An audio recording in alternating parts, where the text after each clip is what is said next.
निम्नलिखित में से कौन आज़ाद हिंद फौज का संस्थापक है? चलिए बी हो जाएगा सुभाष चंद्र बोस। ऑप्शन में सुभाष चंद्र बोस है, इसलिए इस प्रश्न का राइट आंसर बी हो जाएगा। नेक्स्ट क्वेश्चन को देखते हैं। भारतीय अशांति का जनक किसे समझा जाता है? चलिए आंसर करते जाएंगे। भारतीय अशांति का जनक किसे समझा जाता है? तो देखिए, भारतीय अशांति का जनक बाल गंगाधर तिलक को माना जाता है। तो ए ऑप्शन हमारा बिल्कुल सही जवाब हो जाएगा। नेक्स्ट क्वेश्चन को देखते हैं। ऑब्सिडियन, एंडेसाइट, गैब्रो और पैरोडाइट क्या है? चलिए आंसर करेंगे। तो देखिए, ऑब्सिडियन, एंडोसाइट, गैब्रो और पैरोडाइट ये एक प्रकार का चट्टान है। कौन सी चट्टान है? तो आग्नेय चट्टान है। बी ऑप्शन हमारा बिल्कुल सही जवाब हो जाएगा। नेक्स्ट क्वेश्चन को देखते हैं। जहाँ कानून नहीं वहाँ स्वतंत्रता नहीं, यह किसने कहा है? बिल्कुल इसी तरह के प्रश्न आपसे एग्जाम में भी पूछे जाएंगे। चलिए आंसर करेंगे। जहाँ कानून नहीं वहाँ स्वतंत्रता नहीं, यह वाक्य किसका है? तो ये जो स्टेटमेंट है जॉन लॉक का है। डी ऑप्शन जो भी बच्चे दे रहे थे बिल्कुल सही जवाब था। नेक्स्ट क्वेश्चन है। भारतीय दंड संहिता आईपीसी की कौन सी धारा समलैंगिक, लंपट के, उभय लैंगिक और परालैंगिक समुदाय से संबंधित है? चलिए आंसर करते जाएंगे। तो देखिए, पांचवे का राइट आंसर ऑप्शन ए हो जाएगा, धारा 377। ऑप्शन ए बिल्कुल सही जवाब है। नेक्स्ट क्वेश्चन है।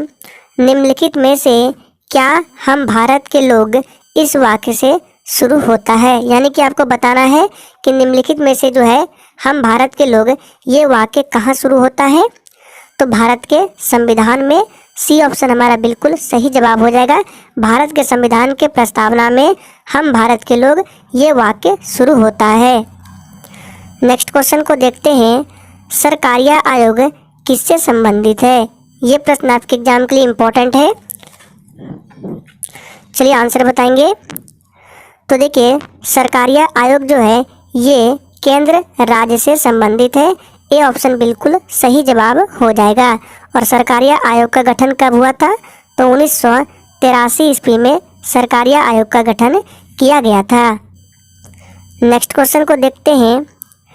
चिटगांव षड्यंत्र का नेतृत्व किसने किया था?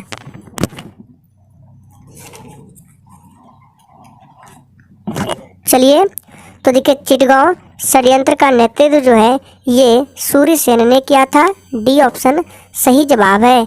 और चिटगांव वर्तमान में कहाँ है? तो ये वर्तमान में बांग्लादेश में स्थित है। नेक्स्ट क्वेश्चन है।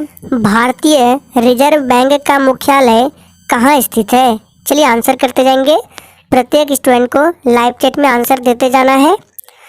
तो देखिए, भारतीय रिजर्व बैंक यानी कि आरबीआई का मुख्यालय ये मुंबई में स्थित है। बी ऑप्शन बिल्कुल सही जवाब हो जाएगा। इसकी स्थापना भी पूछा जाता है। तो आरबीआई की स्थापना जो है 1935 ईस्वी में, पूरा डेट है 1 अप्रैल 1935 ईस्वी में। इसका राष्ट्रीयकरण भी पूछा जाता है। तो आरबीआई का राष्ट्रीयकरण हुआ था 1 जनवरी 1949 ईस्वी को आरबीआई का राष्ट्रीयकरण हुआ था। और इसके वर्तमान में गवर्नर कौन है? तो 25वें नंबर के हैं शक्तिकांत दास। नेक्स्ट क्वेश्चन है।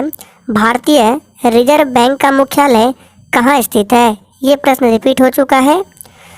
नेक्स्ट क्वेश्चन को देखते हैं। भारतीय सांख्यिकी संस्थान की स्थापना की किसने किया है? चलिए आंसर करेंगे। फटाफट से आंसर करते जाएंगे। भारतीय सांख्यिकी संस्थान की स्थापना किसने की? तो पीसी महालनोबिस ने। ए ऑप्शन सही जवाब है। नेक्स्ट क्वेश्चन है। राष्ट्रपति द्वारा संसद के दोनों सदनों के लिए कुल कितने सदस्यों को नामित किया जा सकता है? सोच समझ कर आंसर करना है। चलिए, तो देखिए, पहले जो है राष्ट्रपति द्वारा संसद के दोनों सदनों के लिए कुल 14 सदस्यों को नामित किया जाता था। लेकिन अब जो है लोकसभा में जो 2 सदस्यों को नामित करता था वो प्रावधान अब हटा दिया गया है। तो इसका जो राइट आंसर होगा ऑप्शन सी हो जाएगा, 12 सदस्यों को। तो याद रखना है। नेक्स्ट क्वेश्चन देखते हैं, निम्नलिखित में से कौन सी स्थिति में भारत में आपातकाल नहीं लगाया जा सकता है? चलिए आंसर बताएंगे। Times up. तो देखिए कौन सी स्थिति है, तो वो है राष्ट्रपति द्वारा सरकार भंग किए जाने पर भारत में आपातकाल नहीं लगाया जा सकता है। ऑप्शन ए में आपको दिख रहा है वित्तीय संकट, तो इसके बारे में संविधान के आर्टिकल 360 में बताया गया है। आपको 3 आर्टिकल को याद रखना है, 352, 356 और 360 को। तो 352 में राष्ट्रीय आपात के बारे में बताया गया है, 356 में राष्ट्रपति शासन के बारे में बताया गया है और 360 में वित्तीय आपात के बारे में बताया गया है। नेक्स्ट है, संविधान का आधारभूत ढांचा परिभाषित है किसके द्वारा? Times up. तो देखिए संविधान का आधारभूत ढांचा जो है ये संसद द्वारा परिभाषित है। तो बी ऑप्शन हमारा बिल्कुल सही जवाब हो जाएगा।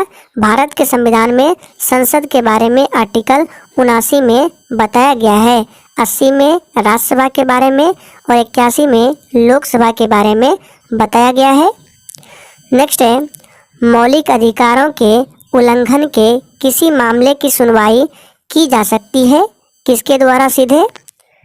चलिए, और फ्रेंड्स अगर आप लोगों को सेशन अच्छा लग रहा है तो सभी लोग सेशन को लाइक करें। तो देखिए मौलिक अधिकारों के उल्लंघन के किसी मामले की सुनवाई की जा सकती है, याद रखना है उच्चतम न्यायालय द्वारा।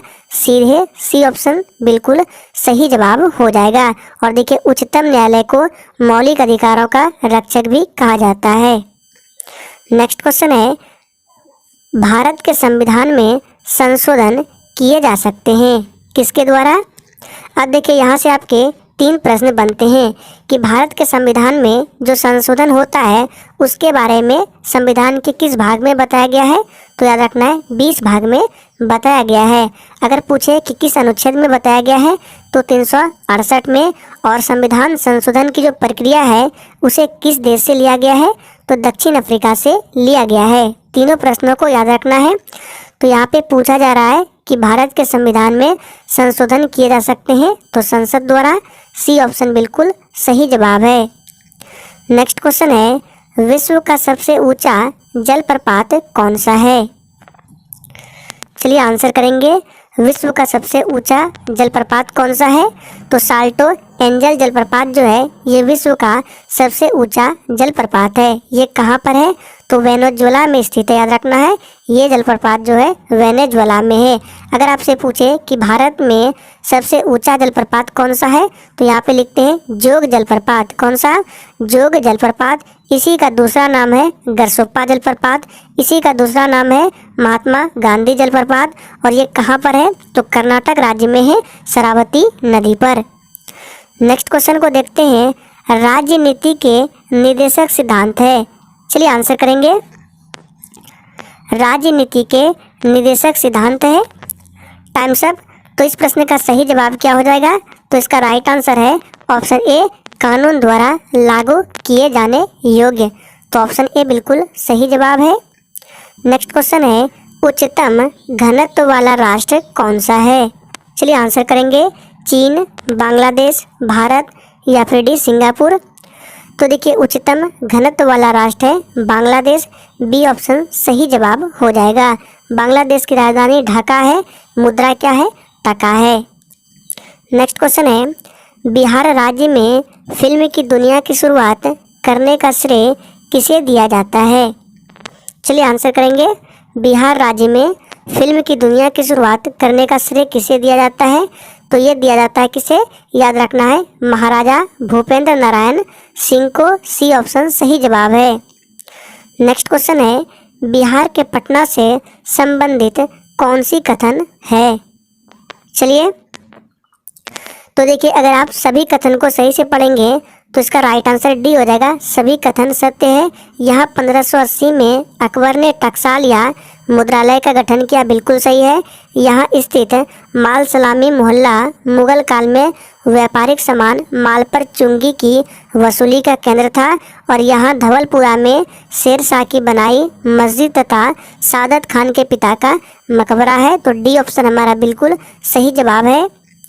नेक्स्ट क्वेश्चन देखते हैं।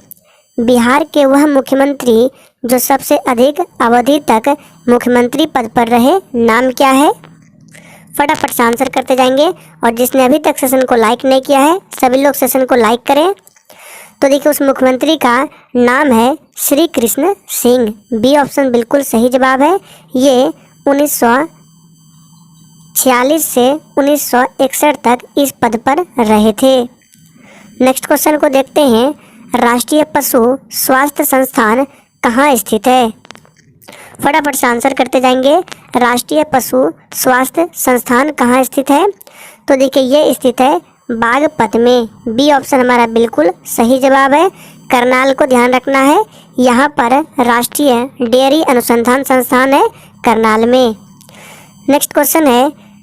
भारतीय राष्ट्रीय सेना के लिए सहायता एकत्र करने के लिए सुभाष चंद्र बोस निम्नलिखित में से किस देश में गए थे? चलिए तो देखिए भारतीय राष्ट्रीय सेना के लिए सहायता एकत्र करने के लिए सुभाष चंद्र बोस जो है ये जापान गए थे। डी ऑप्शन हमारा बिल्कुल सही जवाब हो जाएगा। नेक्स्ट क्वेश्चन है। काकरापार सिंचाई परियोजना किस नदी पर स्थित है? चलिए आंसर करते जाएंगे। बहुत ही शानदार प्रश्न है। काकरापार सिंचाई परियोजना किस नदी पर स्थित है?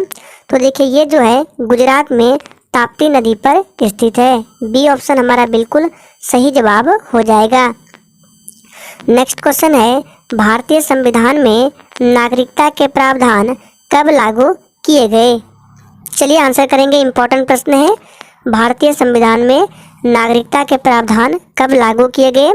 तो ये किया गया था सन 1950 में। ए ऑप्शन हमारा बिल्कुल सही जवाब हो जाएगा। नेक्स्ट क्वेश्चन को देखते हैं।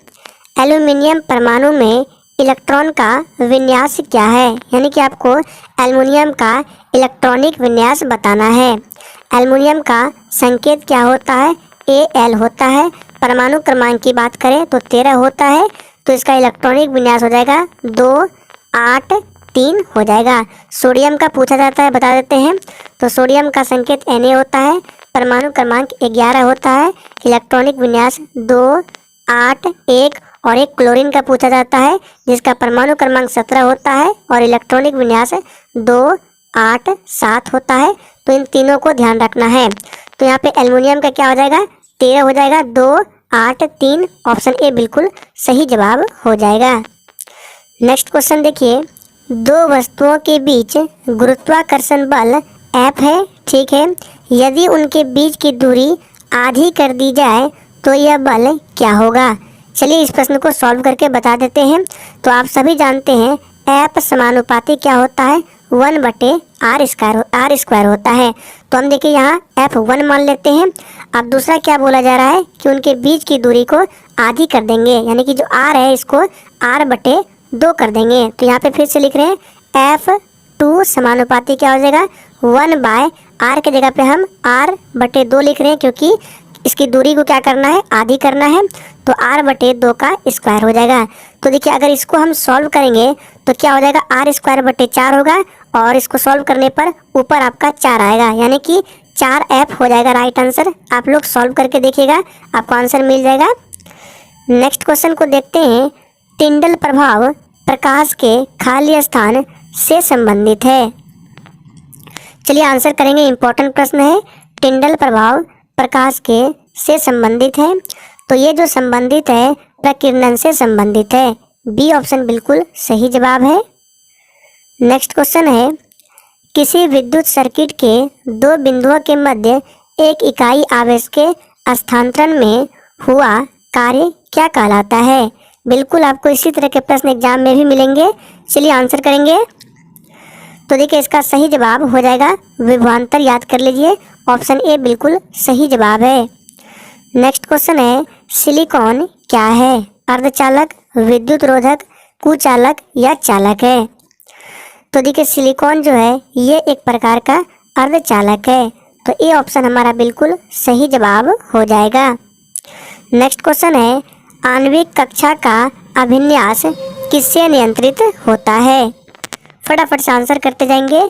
आणविक कक्षा का अभिन्यास किसके द्वारा नियंत्रित होता है? तो नियंत्रित होता है ये चुंबकीय क्वांटम संख्या द्वारा। तो बी ऑप्शन हमारा बिल्कुल सही जवाब हो जाएगा। नेक्स्ट क्वेश्चन है, पशुओं में हीमोग्लोबिन के सदृश पौधे में कौन सा अणु होता है? चलिए आंसर करते जाएंगे।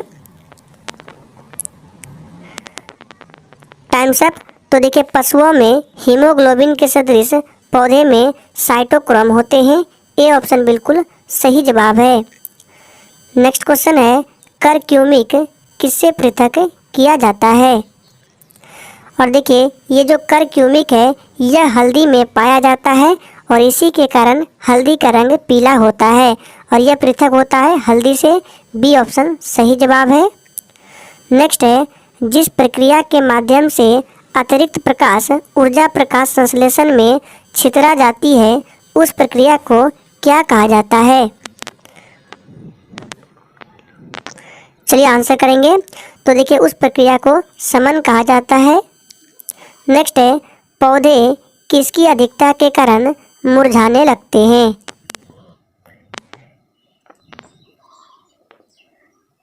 Times up. तो देखिए पौधे जो है ये अधिक वाष्पोत्सर्जन के कारण मुरझाने लगते हैं। डी ऑप्शन हमारा बिल्कुल सही जवाब है। नेक्स्ट क्वेश्चन है, नवजात बच्चों के लिए सबसे आदर्श भोजन निम्नलिखित में से क्या होता है? Times up. तो देखिए नवजात बच्चों के लिए सबसे आदर्श भोजन दूध होता है। नेक्स्ट है, रक्तचाप किसका अधिक स्राव होने से बढ़ सकता है? चलिए आंसर करते जाएंगे। Times up. तो इसका सही जवाब हो जाएगा थायरॉक्साइन, याद रखना है। ए ऑप्शन बिल्कुल सही जवाब है। नेक्स्ट है, पीलिया रोग किसे प्रभावित करता है? फटाफट से आंसर करेंगे और सेशन के एंड में अपना अपना स्कोर जरूर देंगे। तो देखिए पीलिया रोग किसे प्रभावित करता है? सही जवाब हो जाएगा यकृत यानी कि लीवर को। तो बी ऑप्शन सही जवाब है। नेक्स्ट है, कोलेस्ट्रॉल किसमें नहीं होता है?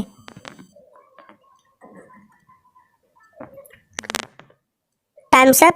तो देखिए कोलेस्ट्रॉल जो है ये ग्राउंडनट ऑयल में नहीं होता है। ऑप्शन ए बिल्कुल सही जवाब होगा। बाकी butter oil, butter milk, ice cream ये सभी में कोलेस्ट्रॉल होता है। नेक्स्ट है, यूएसबी क्या है? यानी कि आपको यूएसबी का फुल फॉर्म बताना है। Times up. तो देखिए यूएसबी का फुल फॉर्म होता है यूनिवर्सल सीरियल बस। तो सी ऑप्शन सही जवाब होगा यूनिवर्सल सीरियल बस। नेक्स्ट है, तुंग का पर्यायवाची शब्द क्या है? चलिए आंसर करते जाएंगे। तुंग का पर्यायवाची शब्द क्या है? तो देखिए तुंग का पर्यायवाची होता है ऊंचा। नेक्स्ट क्वेश्चन है, रमा जोड़ इस बराबर रमेश। आपको संधि विच्छेद को ध्यान रखना है। पूछा जाता है कि रमेश का संधि विच्छेद क्या होगा? रमा जोड़ इस। यह किस प्रकार की संधि है? Times up. सही जवाब होगा यह गुण संधि के उदाहरण है। नेक्स्ट है, अर्थ के आधार पर वाक्य के कितने भेद होते हैं? चलिए आंसर करेंगे और इस प्रश्न के आंसर आपको डायरेक्ट याद रखना है। अर्थ के आधार पर वाक्य के 8 भेद होते हैं। फिर से बोल देते हैं, अर्थ के आधार पर वाक्य के 8 भेद होते हैं। इसको डायरेक्ट याद रखिए। नेक्स्ट है, जो संभव नहीं हो वाक्य का एक शब्द क्या होगा? यानी कि जो संभव नहीं हो उसके लिए एक शब्द क्या बनेगा? तो असंभव बनेगा, जो कि ऑप्शन सी में दिया गया है। नेक्स्ट है, इनमें से किस शब्द में बहुव्रीहि समास है? इंपॉर्टेंट प्रश्न है।